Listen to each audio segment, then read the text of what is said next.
What's up, everyone? Welcome to Bluegrass State of Mind, the show where three college roommates talk life, sports, and all the ridiculous things that happen in an apartment we like to refer to as Room 302. We're bringing you stories, hot takes, and the kind of late-night debates that probably should have stayed in the group chat. So grab your headphones, sit back, and get ready for a wild ride through our past college life, sports, and everything in between. Let's get into it. This is Bluegrass State of Mind. Welcome back to another episode of Bluegrass State of Mind. If you are watching, you can see right behind me, I got my banner up, fellas. Bluegrass State of Mind. We've been talking about it. Also, we're going to go ahead and address the elephant in the room. If you are watching this, Mason's connection is awful. He is coming in and out. He has old school dial-up vibes. He has moved into this new house and I don't understand how in the world. He's in the middle of Henderson, Kentucky. Henderson is the third largest city in Kentucky, right, Colton? Probably fourth now. Fifth. Okay. It's like top 10. Sure. Top 10. And he is in the middle of the city and has the worst connection I've ever been a part of. If he's talking mid-sentence and leaves, he's back again, then you know what has happened. All right, well, let's start off with our college football. Last week was the kickoff of college football. Nothing really exciting. In my opinion, you had a top 20 matchup with Kansas State and Iowa State. And I think it was Iowa State won. Yeah. Hey, Iowa State too. We technically decided on for the Big 12 to make the playoff. Yeah, that's true. Because we didn't decide, so all right. Yep. But let's continue on with this and college football. Wow, what a week we have coming up. It just gets me excited. Like I don't know about you, Colton, but the past week, waking up at 6 o'clock, 6:30, you can feel fall in the air. You can feel the little crisp. The leaves are starting. A few are starting to fall. And as soon as I see them leaves falling and that cold weather starts moving in, I don't like cold, but like just that fall weather, it's like, okay, football season. I even think about fall golf, waking up where you don't have to be sweat. Like I'm just like my favorite time of the year by far. This is my favorite time of the year. What about you? Is it like? Oh gosh, it's the best. I hate sweating. Like there's just nonstop. But the fact that you can go outside, you can go play golf, you can go do several things outside, not actually even break a sweat. Yeah. It's just the best. It's the best weather. But yeah, all I think about is football. That's constantly what I'm thinking of. And boy, do we have a great weekend. We do coming up. So we have. I guess let's just start with the biggest matchup of all. We have number 3 Texas versus 1 Ohio State, and we're also receiving messages. No, other way around. Number 1 Texas versus there's 1 Ohio State versus 3 Texas. No, other way. No, Texas is number 1. Yes, sorry. Number 3 Ohio State. Yes. Yeah. Sorry, I'm looking at messages from Mason. Want to give the audience an update. Mason has said it's not going to work. So it looks like me and Colton are going to run the show again. Bluegrass State of Mind continues. But, all right, so we have, like we said, regardless what their seeding are, we have a top 3 matchup going on the first week. What a way to start. You have Ohio State right now, from what I read, and you may be reading something. Last time I checked, they were a 2.5 favorite. Mm-hmm. This is a rematch of last year's college football semifinal when Texas lost to Ohio State 28-14, and it was kind of pretty handedly. Like it wasn't. It was a little closer because they had that run back for a touchdown. They did have the run back touchdown. Like the defensive the touchdown roommates. there towards the that end. was pretty cool. Yeah, so it was a little bit closer than what it seemed. Let me rephrase it. It felt like Ohio State was in control the entire game. Like it didn't at one point feel like, okay, Texas. The whole playoffs, that's how Ohio State was. Yeah. They were never really out of control. Mm-hmm. And then also you have another headline: Archie Manning is making his first collegiate road start. Like that's another, like everybody's like, oh, Archie Manning, is this his year? Because I mean, obviously he's been under Quinn Ewers for 2 years. And Ewers was a great quarterback. Archie Manning though was a great quarterback as well. It's just that's how it fell into place. But some thoughts here, Colton. I know Colton watches a lot of Ohio State football. Yeah, I mean, let's yeah, just throw yeah. that out there. If you want to explain, you can, but I want to hear your I thoughts on it. do. What? I do. Karen's a big Ohio State fan. Her whole family. I mean, they live and eat, breathe Ohio State like we do Kentucky. They know it. I mean, everything about it. It's like every game's like a holiday for them. I will say this: I think Ohio State has the two best players, college football Agree. players in the entire country, I in agree. Caleb Downs and Jeremiah Smith. I mean, Jeremiah Smith may be the best receiver I've seen come through college football. I mean, and as a freshman, like, I mean, it was just unreal. Like every time watching him last year, I'm like, why would you not just throw it? Just throw it to him. Like he's going to come down. Like, I mean, he is. And Caleb Downs is the best defensive player in football. I think those two are just your top overall players in football. I will say, I think the biggest question for Ohio State, obviously, those type of schools, they're full of 5 stars at every position. They do have a couple other receivers coming back. Their biggest question, once again, going to kind of be quarterback. They are going to go with a redshirt freshman in Julian Sayin, and or Sane, I think is how they pronounce it. But they didn't go out. Last year they went and got Will Howard as a fifth-year senior from Kansas State, veteran. Now they're kind of going the opposite and relying on a guy that's not really played any. So that's it's really a game full of the QB questions, right? Arch, we saw him in a few games last year, but against easier teams. Mm-hmm. And so you haven't really got to see Arch in a big time game like this. And, Ohio State's going to have some, some QB questions, but the rest of the talent around both those quarterbacks is absolutely stacked. So it Yeah. should be a very exciting game.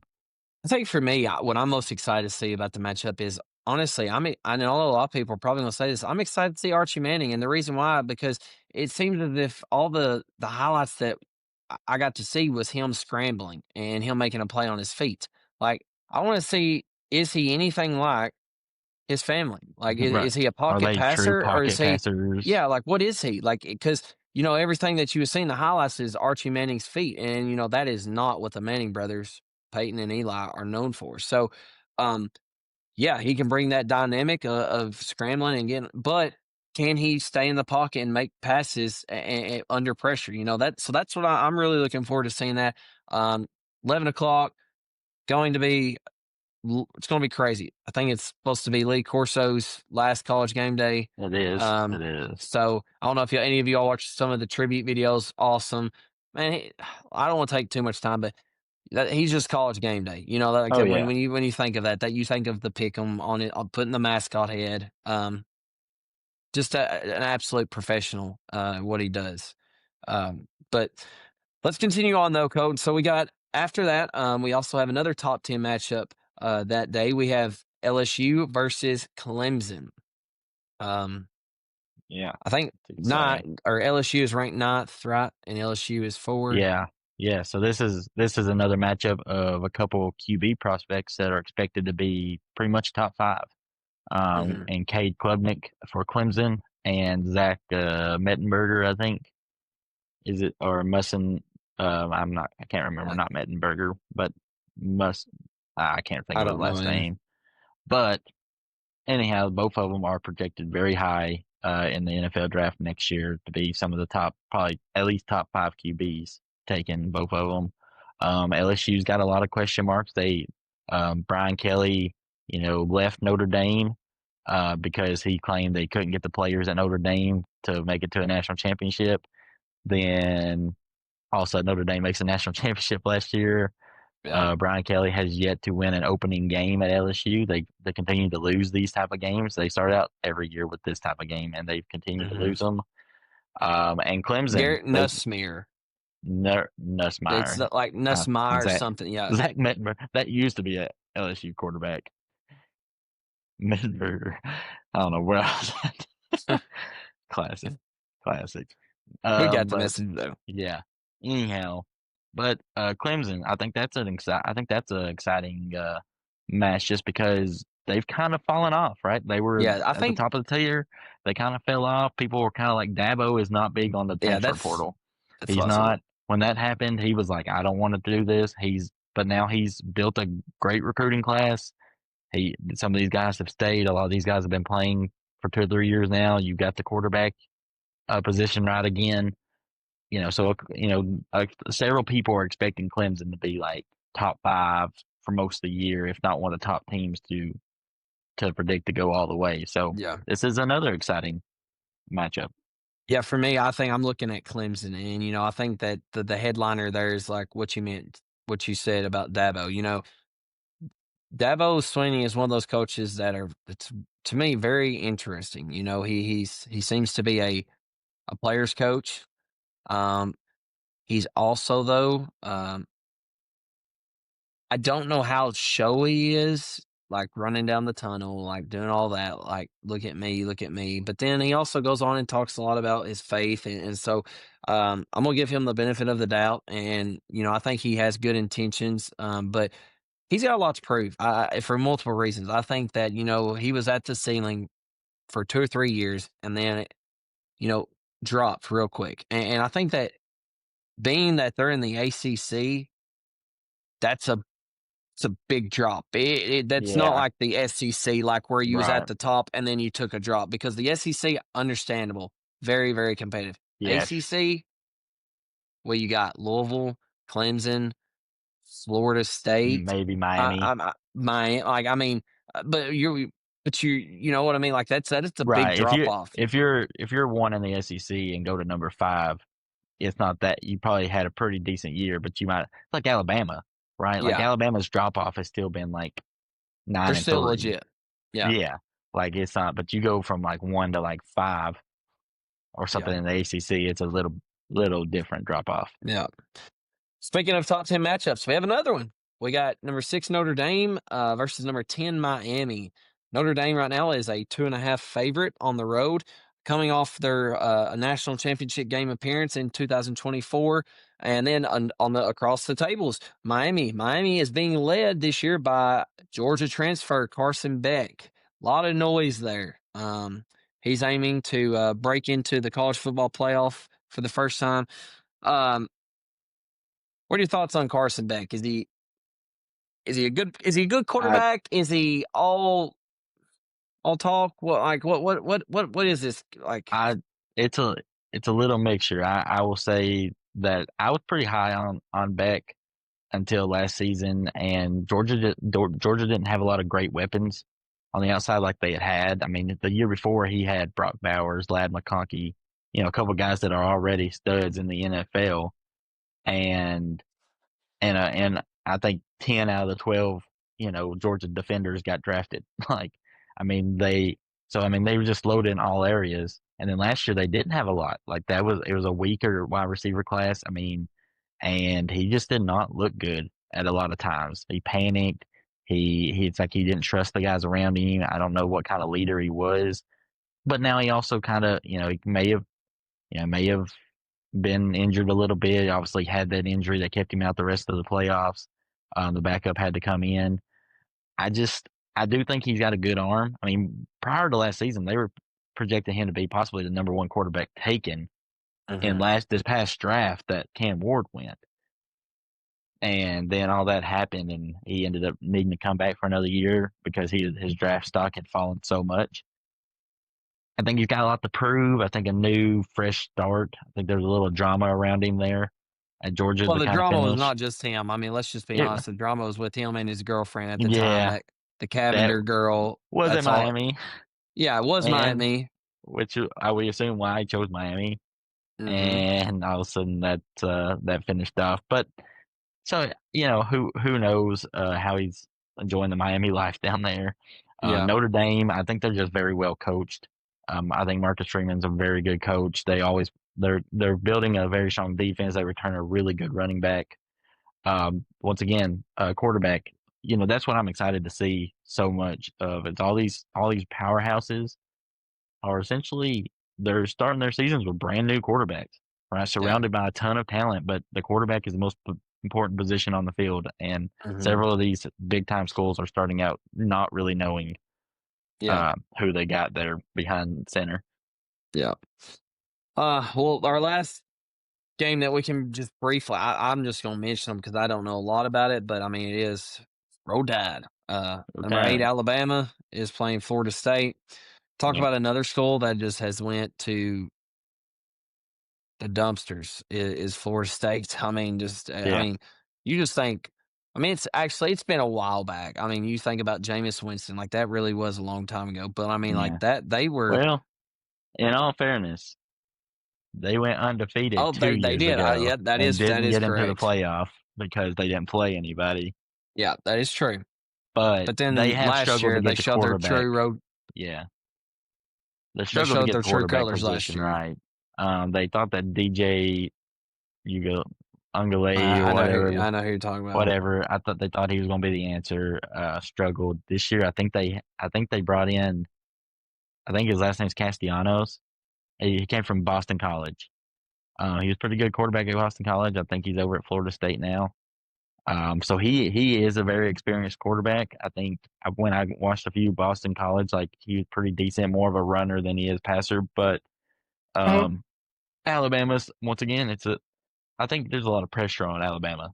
I think you got 1 year without Nick Saban. I think they give him a little leeway room because you're like, okay. It's kind of like that Kentucky basketball, like I said. Right, We're very, right, exactly. Mark Pope got this year. Everyone's they give you a little leeway room, and he did good. He did, but like expectations are so high for those type of programs that like you can't have multiple years of just pretty good. Like it needs to be great. And they're once again they're going with a quarterback that they hadn't. They lost Jalen Milroe. They're going with his name's Ty Simpson. I mean, there's just so many QB questions out there, and so it's going to be fun to see who maybe a star emerge from one of these programs. Yeah. Well, the only other game we've already talked about it on the podcast before is Kentucky hosts Toledo, so we're not going to dive into that too much. That's the prime time matchup there. Yeah, there we go. At the end of this segment, we're going to have a little pick, and Colton will kind of explain what we're going to do about that at the end. But let's get on to our next little segment here. So originally this was for Mason and Colton, so I guess I'll just propose it to Colton. It was supposed to be a little bit more fun because they was going to have to agree with this. But anyways, I'm going to have Colton. He's going to put these. This is a blind ranking. Colton is going to put these in order without knowing what comes next. Okay. And the topic is going to be all-time greats. So it's going to be 1 through 5 without knowing what comes next. You got to put these in order. And to see the fun part about this was you and Mason were going to have to agree together on it and discuss it just for a little bit. But I mean, you can go ahead and discuss your thought process on it. But here we go. All right. So the first name I'm giving you, remember you got 1, 2, 3, 4, 5. Obviously, 1 being the best, 5 being the worst. All-time greats. Number 1, LeBron James. I'm gonna go. I'm gonna go with. I'm gonna go with 4. I'm gonna go with 4. That's just me personally. I do think. I mean, they know that I'm a Michael Jordan fan, but I'm not one to. I'm never one of those that's like, oh, Kobe. I think LeBron's the next guy behind Michael Jordan. I give him that credit. I mean, he's an unreal player. Basketball IQ. He's one of the greats, but I've got to bring him down there in case you give me who I think is the best at their sport. I just don't think that LeBron is that. And even if I thought he was, it doesn't mean that I thought he the greatest of even the greats. So I'm going to put him at 4. See, that's why I was Mason. I feel like you and Mason would have like refuted. That's why I was hoping that we would have had to meet in the middle somewhere. You all had to meet somewhere. Yeah. All right. So your 4th spot is taken up. All right. Here's your next name, Michael Phelps. Yeah, I'm gonna go 2. I mean, I'm gonna go 2. I'm gonna save the 1 spot for maybe some of my favorites who I think could or could not give me. I think Michael Phelps is no doubt the dominant in his sport. I mean, I think it's 28. 28 gold, 28. I think it's 28 Olympic medals, and maybe like 18 or 17 of them's gold or something like that. something insane. I mean, the Beijing Olympics was unreal. But I mean, Yeah, he he's no has doubt 28 total. 23 of the 28 are gold. gold. That's insane. Yeah. So by far, I mean, I think he's definitely a no doubter in his sport. Well known. I'm gonna put him at 2. I like that. I feel good about that spot. Okay, here we go. Here we go. So our next name. So we've got the 2 slot, Michael Phelps, the 4 slot, LeBron James. Your next name, Mr. Tom Brady. Give me number man. I'm gonna go number. I'm gonna go number 1. I'm gonna do 1. it. I'm gonna do it. I just think that I just don't see anyone really catching him. I don't. 7 Super Bowls is unreal. The amount that I mean, he literally has like 3 different Hall of Fame careers in 3 different decades. The 2000s, 2010s, and the 2000. I mean, even when they got to 40, between Yeah. 45, he has a Hall of Fame career. I mean, as a football NFL player, I mean, it's just unreal. He changed, revolutionized the game. It's just as far as not because he had a unreal skill set, but I mean, he's a winner. He's one of the greatest winners of all time. Oh, And no doubt. so I got him at number 1. I don't think he's going to be caught. I mean, like people want to say Patrick Mahomes, all that. No, it's not going to happen. How many's It's just Patrick not have? 3. 3? It don't matter though. He's not. I don't think maybe he gets to set. It don't matter though. At the end of the day, Yeah. even if he got to 7, you know what you could say? Well, Tom Brady beat him when he was 45, and Yep. Mahomes was 40 or 25. So Yeah. like the head-to-head matchup, Brady beat him in the Super Bowl and in the AFC Championship No, in the yeah, I know. playoffs. The So thing about I think the hardest thing is, like with the bandwagon thing, like growing up, like me and you was like always Tom Brady fans, so we had to like stick together and be like, no, we're not bandwagon. Like we've been Tom Brady yeah. heavy for a long time. Like, and one of my favorite memories is the comeback against the Falcons. Oh Ben my and we goodness. were sitting there and we were like, what's going on? This is over. And then just boom, and like, let's go, let's I can't. go. Oh my goodness. What a what a game. That one and the interception at the goal line Oh yes, when they should have yeah. gave it to Marshawn Lynch. I mean, just great, crazy moments. All right, well, let's Yeah, do it. So we Brady's my got 1. Tom Brady 1, we got Michael Phelps at 2, and your 4 is LeBron James. So that means you have 3 and 5 left. Here you go. Yeah, I'm Your gonna mess next up one, here. I already know it. next one coming, Tiger Woods. See, I've done messed up. The reason I'm going to do this is because I'm going to put him at 5 because I have no choice now. Assuming you give me Michael Jordan. Because if you give me Michael Jordan, I have to make sure to put him in front of LeBron. I can't leave LeBron at 4. I should have put LeBron at 5, but I was trying not to be that bad of a hater, but I should have. Unrealistic. Whatever. I'm putting Tiger Woods at But now you're putting 5. Now Tiger listen, Woods. I'm putting Tiger Woods at 5. Now listen, he is mine, but there is still a controversy there. Several people will sit there and say Jack Nicklaus.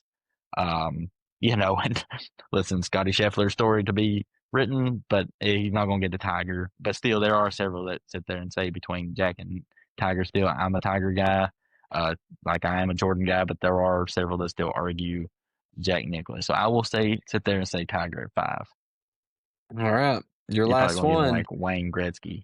I thought about switching it up last minute and giving you somebody just like Just tell you. just an. But I'm gonna give you Michael Jordan. Yeah, he's at 3. I got to put him there. He is, to me, I think he's the greatest of all time. I just do. That's not, like I said, I'm not even necessarily a LeBron hater. There are people that are really LeBron haters. I just think Jordan is different. I mean, I just think he was just, I've always said it's hard to compare time periods. And that's Mhm. why I think since you can't really compare it, I think that he's just revolution. Like he's the greatest in my mind. So I like that list. I would have put LeBron at 5 and Tiger 3 or 4.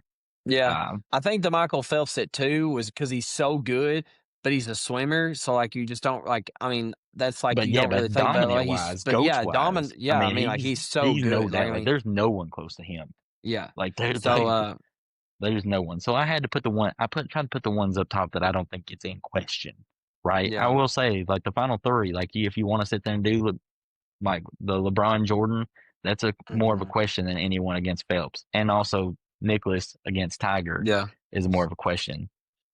Well, you I like the all, list. I can live with it. yeah. So, you all, how did Colton do on his list? It'd be pretty cool if I could like get a number up here that like 1, 2, 3, 4, 5. I don't know if I can do Yeah. all that, but yeah. So he had Tom Brady at 1, Michael Phelps 2, Michael Jordan 3, LeBron GOAT James 4, and Tiger Woods at 5. All right. Well, speaking of Tiger Woods, let's talk a little bit of golf. Let's get into the FedEx Cup. So over the weekend, Tommy Boy, Tommy Fleetwood finally conquers what he's been waiting for, I feel like, for a lifetime. I mean, it is just been there, been in his hands, and he has just slipped away over and over and over. So over the weekend, Tour Championship concluded. Tommy Fleetwood wins for the first time on the PGA Tour. This has come after 164 PGA starts, where he had 30 top 5 finishes, 44 top 10s, and 6 runner-ups. Colton, I feel like this is just a storybook ending for him. You know, I look back and you think about the Travelers, how he had a one-shot lead going into the last hole. He bogeys, Keegan birdies. I think I'd seen something where Rory McIlroy had already like congratulated him on a little interview after, you know, just assuming like, hey, all you gotta do is par probably to win. But complete flip the script. And then you go 2 weeks ago at the BMW Championship, Tommy Fleetwood, I think he was up 2 maybe with 2 holes left or something. It was something like that. And flipped the script, loses the hold of it again. Justin Rose comes out, wins it.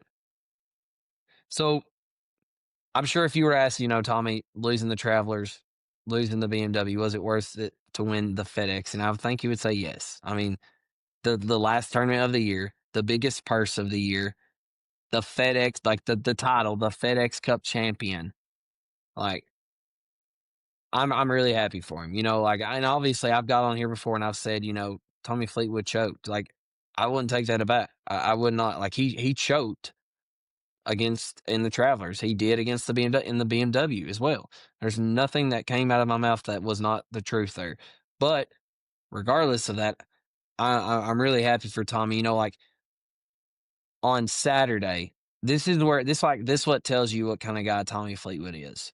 On Saturday, on 6 or 15, he goes in the water. And after going in the water, he's walking and he's still giving fans like high fives. Like they're sticking their hand out. And I'm just like sitting there and I'm like, okay, let me put myself in his shoes.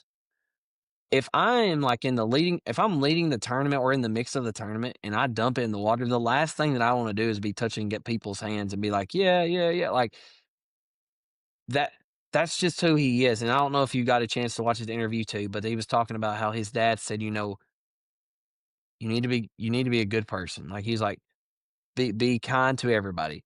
Be kind first and then be a golfer second. And you know, like that just goes so far in life. And you know, I don't think anybody on tour has an ill word to say about Tommy Fleetwood. I don't care if he is on the Europe Ryder Cup team. Happy for him. What are your thoughts on it?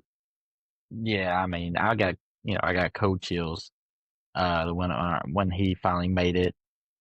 You know, he got the win. He walked over. He gave his hugs, and then all of a sudden he let out like finally you could see the emotion. Like, he's finally done it. Yeah. Like, I mean, he let out the yell. And the fans are going crazy. Justin Rose is out there filming, and like a buddy of his. I mean, just happy, just pure happiness for him.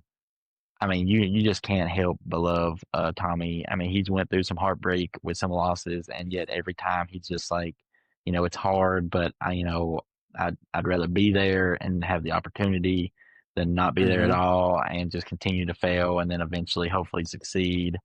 I mean, he approaches every situation right. He's nice to everyone. He's humble in all of his winnings and losings. I mean, he was due, and he's been one of the Yeah. greatest players on the tour to not win yet. He was definitely due, and I hope that this is something that's a chain reaction. I hope that he had won on the DP World Tour, so I mean he's won as a professional golfer. He just Yep. hadn't on the PGA, and I hope that this is something that's a chain reaction because Tommy Fleetwood winning. I mean, did you see the viewership numbers?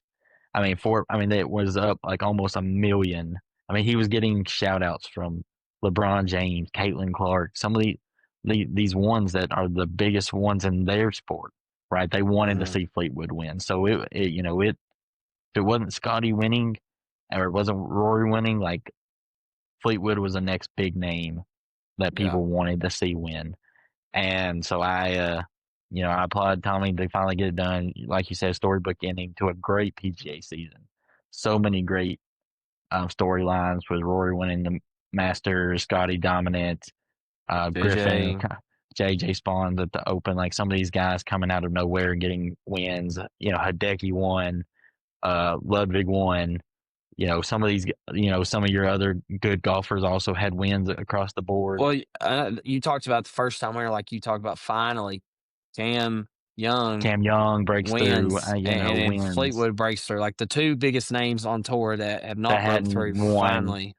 Right. So, I mean, great season for the PGA Tour. Ratings were unreal.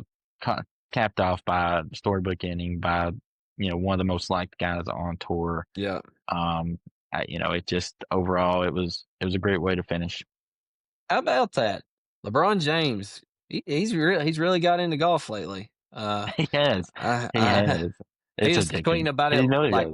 He was tweeting about it last week about Scotty. He's like, Scotty, like, it's crazy, all this and whatnot. And then he was talking about he dumped in the water. And I know. I was like, man, he's really into it now. But anyways, so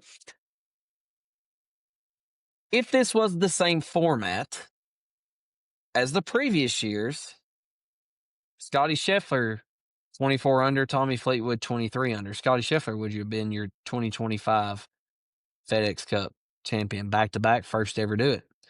Don't want to dive into it because we've already had before, but thought I'd throw that out there. I just think that they need to figure something out. I don't know what it is.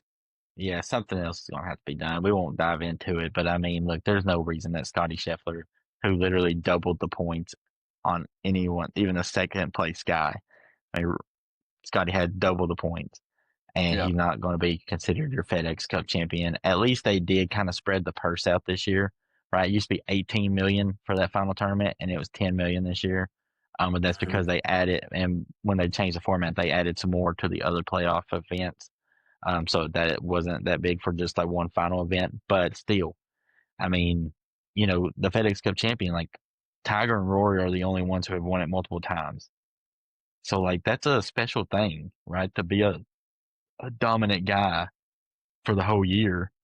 And Scotty was once again the most dominant player on the tour for a second year and should have joined that club really of multiple FedEx Cup winners with Rory and Tiger as the only other, but he didn't get to. And that's, like I said, everyone's happy for Tommy. Like no one's taking away that because he plays some great golf. But yeah, something's got to be done. I don't know what it is. But I just do not like it all coming down to one event, especially in a game when, like in a type of sport that, like you're not expected to play. Right. I mean, they play about 20 to 25 events a year. And if you win a sixth of those events, you've had like a dominant year. Like that's a different sport. So I don't know what to do. Congratulations, Tommy. Yeah, I think Scotty got shafted a little bit on how the format cost him. Yeah, I do too. Well, before we get into our Ryder Cup stuff, I know because I don't want us to go back-to-back golf. Let's go ahead and do our picks. So kind of explain what we're going to be doing. Obviously, Colton Mason is not going to be here for us. If he would have been able to send us his picks, we could have probably said them out loud. But let's just talk about what we're going to be doing as we move forward into the college football season. But go for it. Yeah, so we thought it'd be fun to kind of keep up amongst us three. Choose 4 or 5 games each week of the college football season and kind of give our predictions on a winner or a loser and just kind of keep up with it that way. See our stats. Fans out there, if you'd like to, join in, feel free to comment on all these with your picks, who you think, and, kind of play along with us. But this week we're going to choose, I think I want to say there's 4 games, or at least, I think there's 5 games that we're going to choose. Including Kentucky. Including Kentucky. There's Kentucky 5. will always be chose. Kentucky will always be chose. But then for this first week, actually, you know what? I'm going to say another one because I think people have kind of overlooked this game. But it actually happens Friday. But I'm going to add it in there. So we'll do 6 this week, and we'll go from there. But so I'm going to ask you. We'll have Mason send his in before all these games happen, so we can kind of keep up with his, and hopefully he can join us again when his Wi-Fi is not the worst since the caveman era. But yeah, all right. So first game, Dillon, Friday night. This game's been overlooked. Auburn and Baylor. At Baylor. Auburn is at currently. Baylor. I don't have the lines in front of me, which kind of stinks. You may have some of the lines in front of you. No, but, I'm not going to do the lines, so I'll keep it like that. Okay, so the last time I looked, Auburn was like a 2-point favorite at Baylor. Now Baylor is one of the top 3 teams projected to possibly win the Big 12, and Auburn's like that mid SEC, mid to lower level SEC probably this year.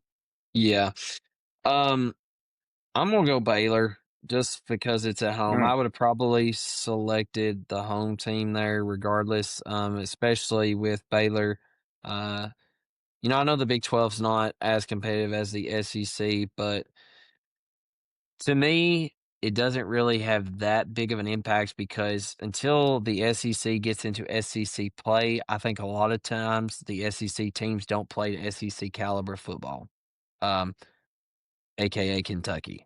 I I think Kentucky plays down to their competition in all these where we play 2 or 3 games. Not saying Toledo is playing down, but in past years, other than this Toledo, we usually play down to our opponent's level the first couple games. Then when we hit SEC conference play, then it's okay, now we're starting to play better football. Even though we're still losing, we're playing better football.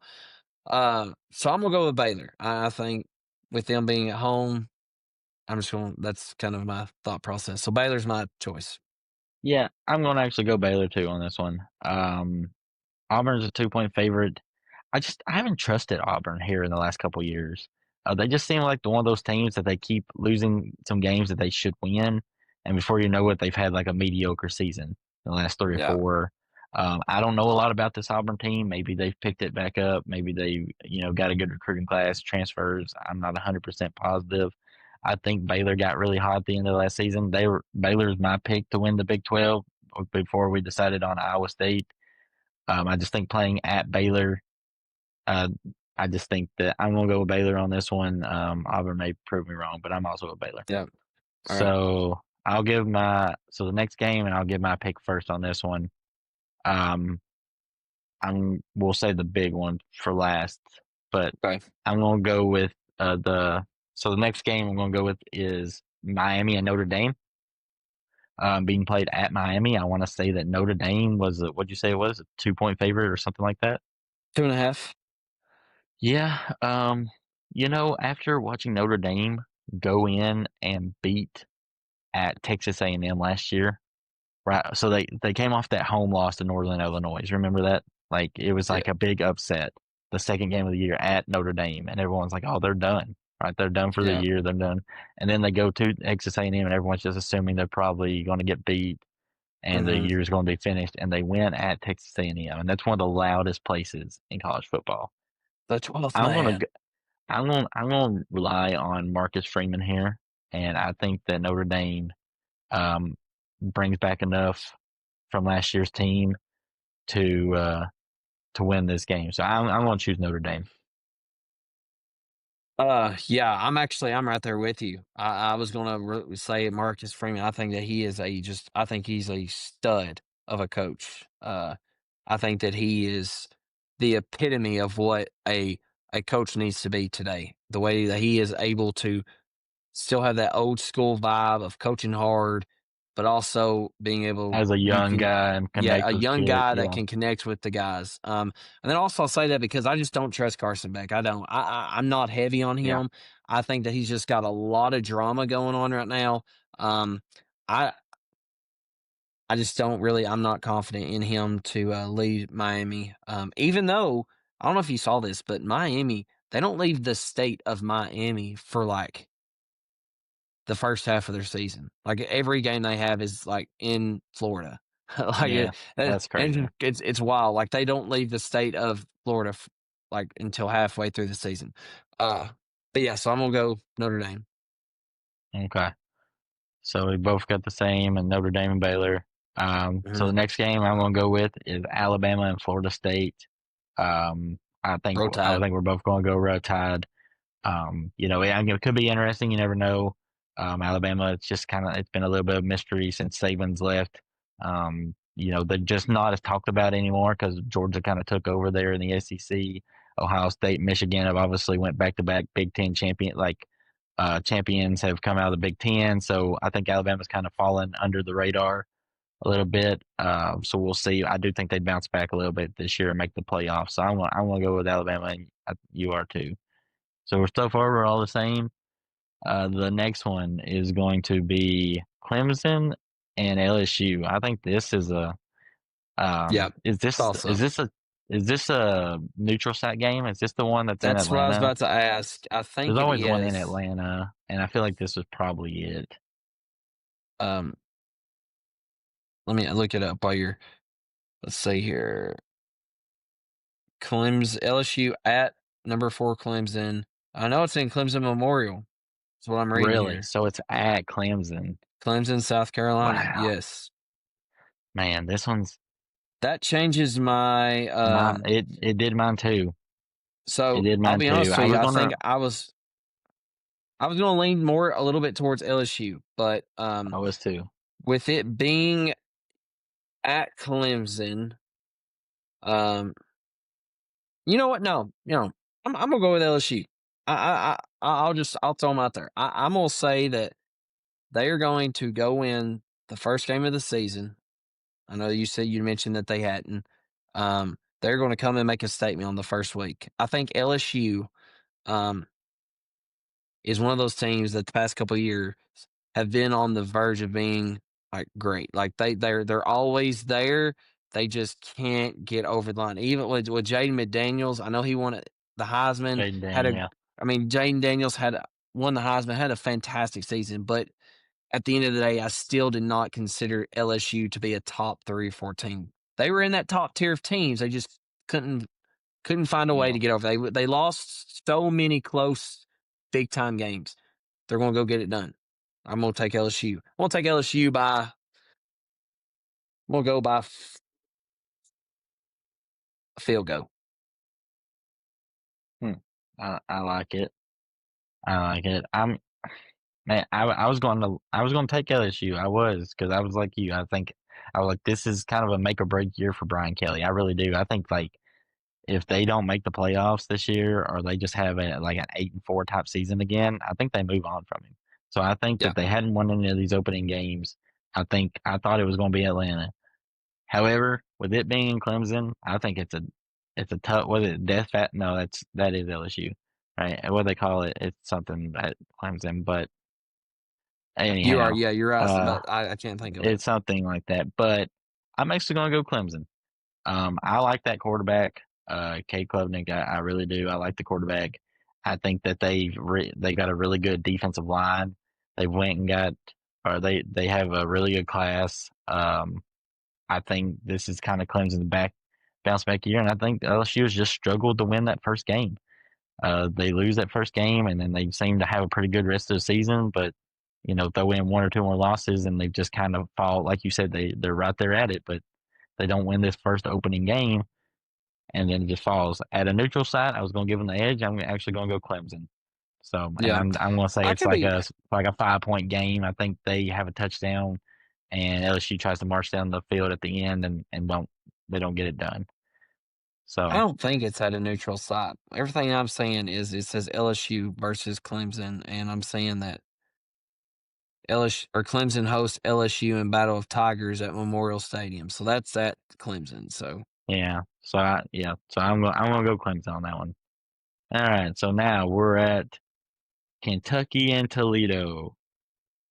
So go we're Cats, BBN. I'm gonna go Cats. You know, I'm We'll trusting go us to not. 14, 2 touchdowns. Yeah, I I think agree. it's I gonna be won't close. I trust. think it's gonna be close up until towards the end. I think it's gonna be close the first half. I think that we're gonna go into halftime with like a 3 to like 5 point lead, maybe one touchdown, and then we'll actually stretch it out to like 21-24, and Toledo might score a touchdown towards the end, and we win by like Mm-hmm. 14-17. That's what I hope happens, and we make a statement Yeah. that they're really like we're still an SEC football team. Yeah. So we're all in Kentucky. So far, all the picks are the same except for Clemson, LSU, and then Also, the you big was right. time. Death Valley, both LSU and Clemson, They it's call it known Death as Valley. Death Valley. Yeah, I thought that's that why was right, but so um, so okay, the last one, the big dog, number 3, Ohio State, defending national champions, host the number 1 team in the country, Arch Manning, at the Shoe. And I mean, what an opening game. I mean, coming off a national championship, and I'm just gonna be honest with you, I'm going with Ohio State. I just am. I think that's an insanely hard place to play. That place is going to be rocking. I mean, can you imagine? I mean, they live and die Ohio State football up there. I mean, that's like it's unreal. I mean, that stadium holds 100,000 people. I mean, it's so loud in there. And you're coming off a national championship. You're hosting the number 1 team in football, the first game of the college football season, coming off of winning a national championship. Like the hype around it is going to, and Lee Corso's final college game day is there. Fox News game day is there. Uh, I mean, I just think that I think it's very hard for Texas to come in here and win this game. I just really do. Yeah. I think No, their I only agree. chance to win this game is that Ohio State's quarterback is not ready yet. I think that's their only chance, is that this quarterback ends up not ready for the moment. But other than that, I'm going to say Ohio State. Yeah, I'm going Buckeyes as well. And even at this, even if Ohio State's quarterback isn't quote unquote up to status, like or up to status quo, like not built for this moment, you still have your defense to rely on. Oh yeah, and it was so good last year. Yeah, and I think that's like even if your offense takes a little while to get figured out, you still have, I've got my defense. I got my Marine leaders. We're going to stay in this game no matter what. Like even if, like I said, even if the offense is struggling, Ohio State is still going to be in the game because of their defense. Like it's going to be, and I think there's just a lot going to be leading up to this game with Archie Manning being his first big time start on the road. Hey, he might live up to the moment too. Who knows? It's not that it's not in the family, that's for sure. Yeah, that's true. Do you know who the new? Of course, their defensive coordinator left for Penn State, which is kind of crazy. Ohio State's did from last year's team. That he left Ohio State, went to Penn State. Do you know who their new defensive coordinator is? Matt Patricia. You know, the former Patriots, like always wore the pencil in the hat and the backwards hat, and had the beard. Yeah. Matt Patricia is back as a defensive coordinator for Ohio State. So yeah, that is wild that their defensive coordinator. I didn't, like I said, I don't keep up with Ohio State stuff, so that's wild that he left. Their offensive coordinator left. Chip Kelly went to the Raiders. Yeah, but that's kind of though, like you're going to the NFL, right? The defensive coordinator going to Penn State. That's kind of that's kind of wild. I guess he got to upgrade a rival like that, and they must have just paid him more. I don't know, but yeah. So I think Mike Hartline, who's been this great wide receivers coach, took over as the offensive coordinator. Man, what a great game! I wish it was a night game because I mean it'd be one just looking forward to the whole week. But so it's kind of kind of crazy to start out the day with that type of matchup. But Yeah. I mean, just an unreal weekend. All right. Well, we got about 10 to 11 minutes left. So we're going to wrap things up with our Ryder Cup talk. So today was Team USA's Ryder Cup picks. Mr. Keegan Bradley, team captain of USA, Captain America, has officially selected his team. He did not pick himself. He did not include himself on this year's roster, which ended the possibility of him playing. Something that's not been seen since I think it was 1963. Arnold Palmer had done it. Kind of in his press conference, Keegan emphasized, that balancing and managing duties was just, it was going to be something that was very difficult. And that he wanted to, he was selected as the captain, and he wanted to put all of his eggs in that basket of being the captain. And which I get, I totally get, I understand.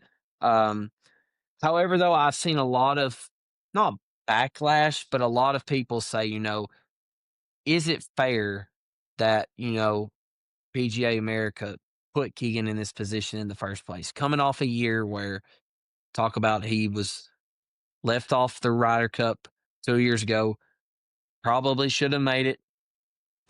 Coming off last year, a 2-win season, coming off this year, after winning 2 times, he then was selected as the Ryder Cup captain. So it wasn't as if like, okay, this guy is not going to have a chance to compete.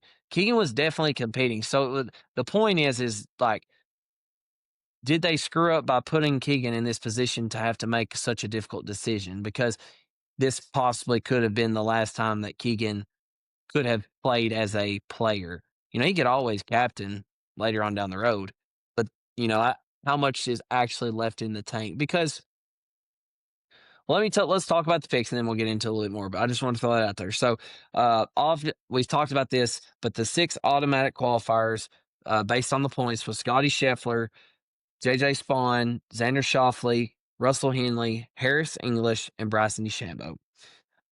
Everybody knew that, so that wasn't kind of the drama. But the 6 captain picks, that is where drama usually occurs. So the 6 captain picks that Keegan Bradley selected was Justin Thomas, Colin Morikawa, Ben Griffin, Cam Young, Patrick Cantley, and Sam Burns. Colton, what's your initial thoughts on, let's just say, the captain's picks, not the team as a whole. Let's just go captain picks. Yeah. Look, I think Keegan got it right.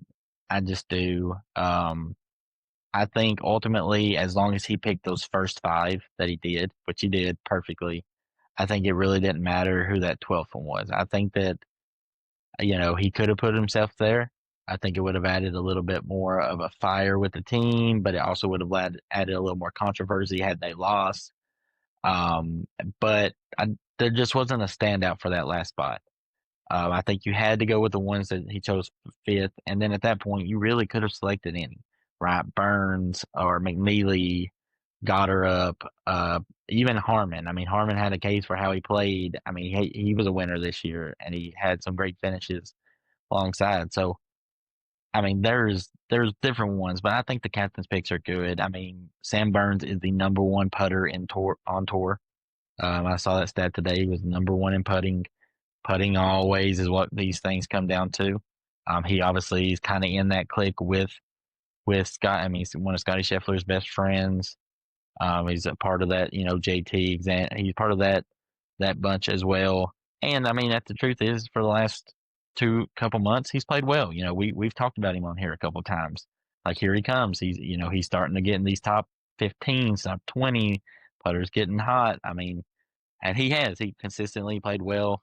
So I think Keegan got it right. I think that now Keegan can go all in on the captain. I don't think that Keegan stood out that much more than Sam Burns. And I think that was the only way that Keegan could get in, is if he really separated himself from any of those last few spots. And he just didn't. He was a really good player. Keegan could be there just as well as Sam Burns, but just as well as what cost him. Like, he needs to be there. And being the same as Sam Burns, like, you might as well just be the captain. So with this team, couple of storylines. I think one is we have three rookies. We have JJ Spawn being a rookie. You've got Ben Griffin being a rookie, and then Cam Young. For me, I think looking at the whole dynamic of the team as a whole, and I think I sent this in the group chat and you agreed with me. The one person that worries me is JJ Spawn. For one, I don't know how well he gels with this team in general. JJ Spawn, I don't even know how old he actually is. Do you know how old he is? Nah, I'd say he's probably low 30s at the I know, oldest. that's At what the I'm youngest, thinking. probably He's 29, maybe. 35. He's Yeah, 35. 35. Yeah. And although we do have some older guys, not older, but like JT's probably like 32, something like that, maybe. Yeah, he's 30. Yeah, Okay. something like that. So even though he's only 3 years, he's not been with this group. So that's something that's interesting. I don't know how well he's going to gel. And then also, JJ Spawn is so hit or miss. Like this last week, he was like, I think, like Yeah, he's towards the top bottom. 5. Like that, yeah, he was like the top 5, like being the worst, like 20, 25, 30. Like, so he's had good weeks, but he's not a Ben Griffin who doesn't worry me that much really at all, who's been very, very, very consistent. And like I don't know if you can remember, but go ahead and tell the people, like, if you remember the stat about Ben Griffin. Like, I know you searched it up, like the certain amount of Oh, events he's played. yeah. Like, I mean, Yeah, so I mean, he obviously had 2 wins. He had 10 top 10s this year. He had like 15 or 16, 20 top 25s. So his last 15 events that he played this year, he had 3 cuts and he had 1 T like 46 finish. The other 11, he finished within the top 15. 11 yeah, out of 15 events, he finished top 15. And I mean, a couple of those are wins and a couple of those are top 5s and top 10s. So, I mean, we're not even talking about just like 15th. Like, that's just, he finished top 15 at 11 out of his last 15 events. That's balling. yeah, That's that's very playing consistent. very good golf. And then the other thing that I think is a headline for me for one of these rookies is I love Cam Young on this team for a lot of Oh, yeah. reasons. I think that Cam Young, for one, he's found himself. The last month and a half, he has really played some really good golf. 2, this is his home. This is his home. I mean, like, this is like his roots. I think he holds what we've talked about, the course record there at Bethpage Black, or like He he. he did up until Brooks Koepka broke it in the US or the PGA Championship.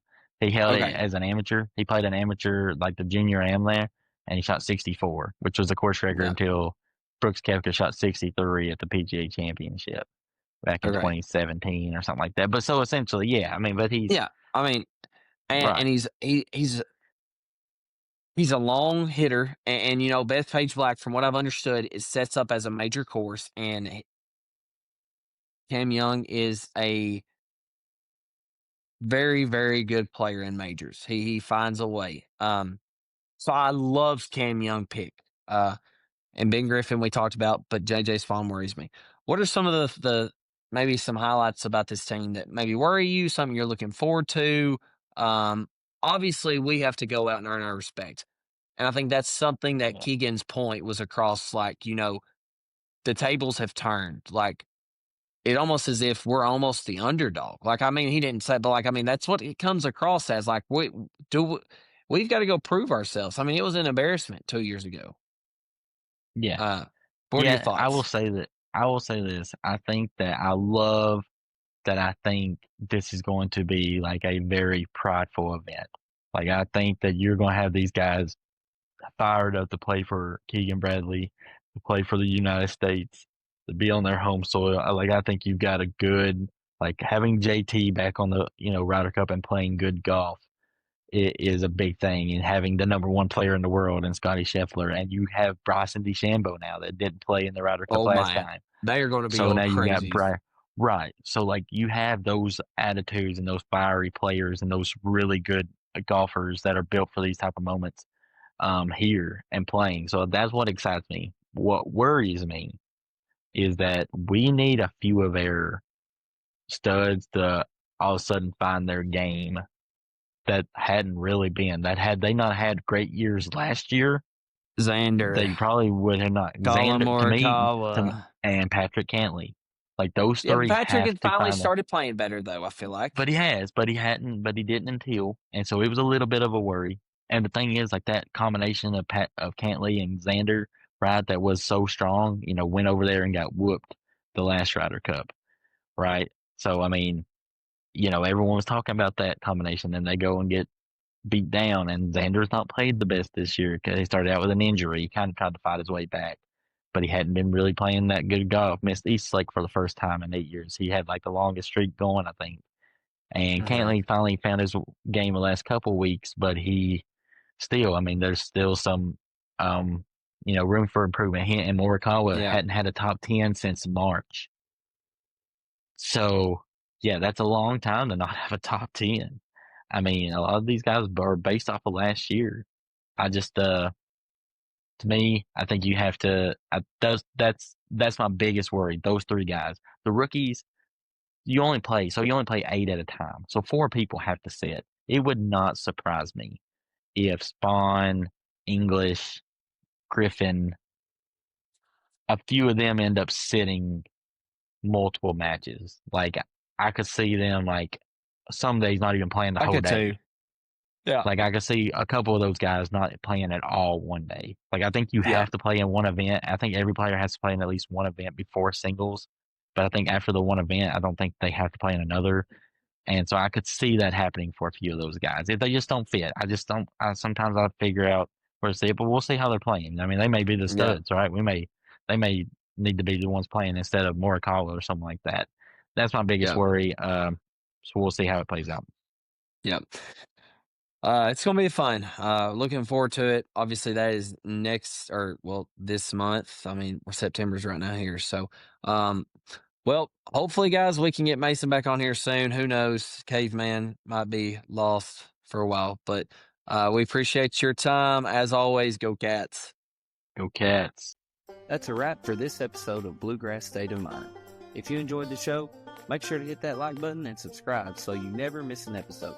Also, be on the lookout for our social media pages and be sure to follow them. We've got plenty more stories, insights, and conversations coming your way. And if you really loved it, make sure to share it with a friend. From the hills to the hollers, thanks for tuning in. Until next time, keep that Kentucky spirit strong.